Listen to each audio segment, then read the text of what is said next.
Hi, welcome to Fish. First I seek Him, and my name is Linda. So, I'm going to touch on a subject that haven't touched in a while, and I did with Facebook, and so going to do it here, and it's about boldness, okay?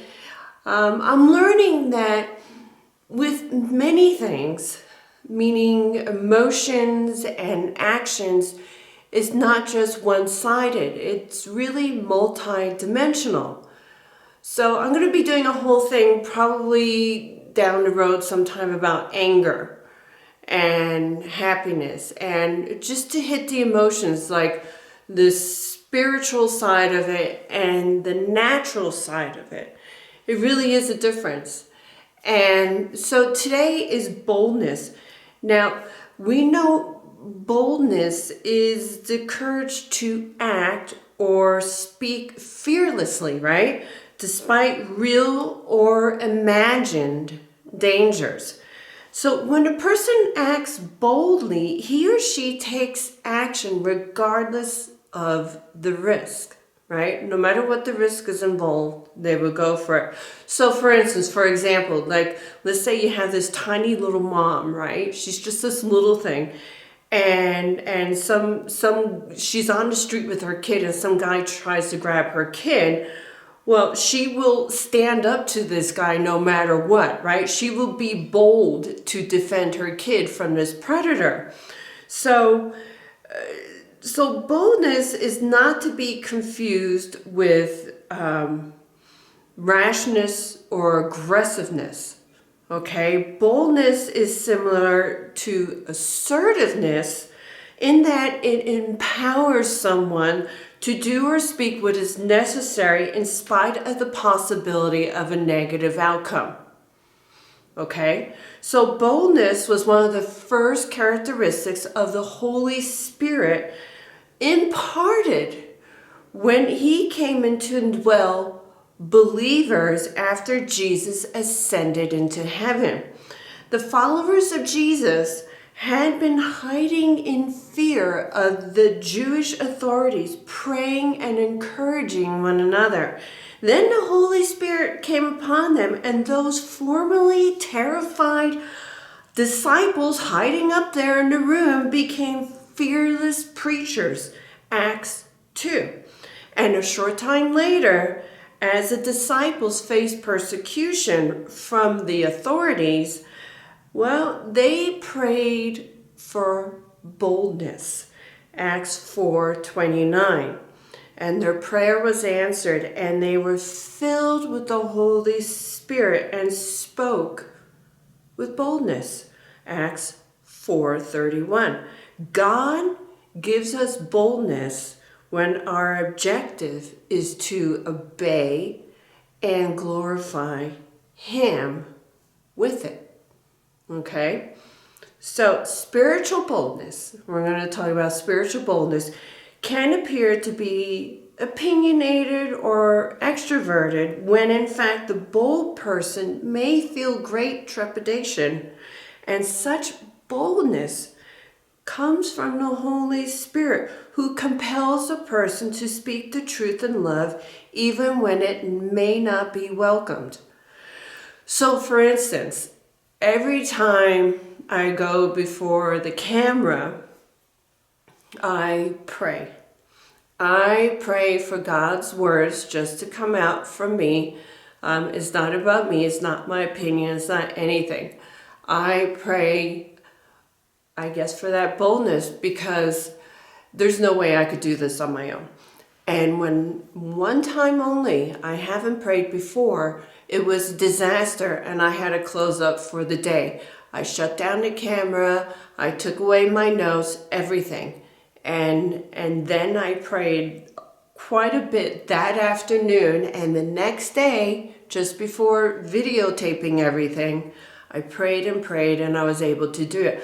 I normally cannot speak like this in front of people, in front of a camera. It's something I strongly dislike. So for me to go up here It's truly the Holy Spirit, the boldness of the Holy Spirit to feel somewhat comfortable in front of the camera, knowing that I love God, and it is to glorify Him. It's my form of worship to Him. So, and I know it's not always well received, especially on social media, but it really doesn't bother me. It doesn't. No matter what people write or say, it really doesn't bother me.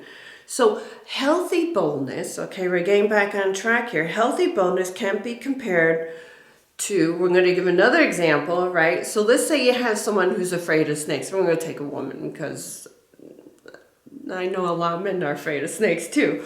But let's just say you see a rattlesnake, a woman sees a rattlesnake, and she's absolutely terrified, but she will not let it escape because it's in her yard and her kids play in the yard and she knows it's dangerous, and she goes after the snake with a shovel and kills it. Sounds like my grandma back out in Illinois on the farm. That's what she used to do, and it terrified the living bejeebers out of my mom.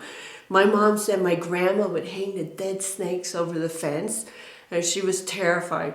It's funny, my mom wouldn't go after the snakes, but my grandmother, who's a real Bible thumper, did. I don't know, she had it out for them. So anyway, I am really going off track today.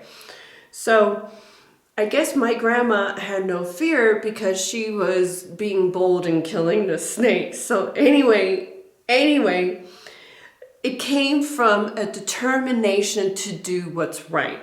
All right, that's the point I'm trying to make.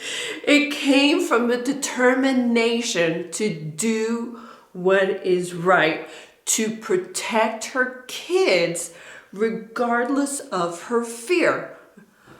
Oh, I have a feeling all day is going to be like this. Spiritual boldness pursues the truth. Okay, it works to destroy lies and errors and speaks what is right, regardless of how terrifying such action may be. Okay, so regardless of the consequences, it's what, pursuit of the truth. Now, worldly boldness, on the other hand, can be pushy and confrontational. It thrives on popular approval and often ignores caution or sensitivity. The incredulous words were such as, "What were you thinking?" follow in the wake of a bold fool, doesn't it? I mean, we should not be bold in doing evil, accepting dares or crossing boundaries simply to prove that we can. Boldness without discernment can lead to foolish words and risky behavior. So the book of Proverbs, a really good book, often connects rash boldness with folly. And Proverbs 13:16 says, every prudent man acts with knowledge, but a fool flaunts his folly. Foolish people are so blind to their own error that they shamelessly brag about it. They are bold in proclaiming their erroneous viewpoints and even bolder in carrying them out. Boldness is no more fitting for a fool than jewels are fitting for a hog. That's pretty strong, and that's Proverbs 11:22. Proverbs 28:1 says, "The wicked flee when no one pursues, but the righteous are bold as a lion." The righteous are bold because they know that God is for them and what they have to say is important. Big difference, right? Hebrews 13:6. So when Paul, the Apostle Paul, when he was in prison, he wrote to the churches asking for prayer that he would be bold in continuing to proclaim the gospel. And godly boldness is motivated by passion for Christ and his truth. So it's rare, that it's self-centered, okay? It's not a selfish thing because it requires us, just what I was talking about earlier about the camera, it requires us to set aside our natural desire, all right? So where we're comfortable, it sets aside all of that. What you're good at, what you're comfortable with, nope, that's gone. So you have to step out, so to speak, and be bold, kind of like Stephen. I mean, he spoke boldly and he became the first Christian martyr. But as followers of Christ, right, we should pray as Paul. Yes, we should. We should pray as Paul did, that the Lord will grant us supernatural boldness to speak and live as he would have us do so. And in this age of great deception and resistance to truth, which you know is happening every day to an unbelievable extent, we need boldness more than ever. And boldness, coupled with love and humility, is like a light in the darkness. And when we are convinced that our message is life-giving and eternal, we can speak with boldness, knowing that God will use it to impact our world.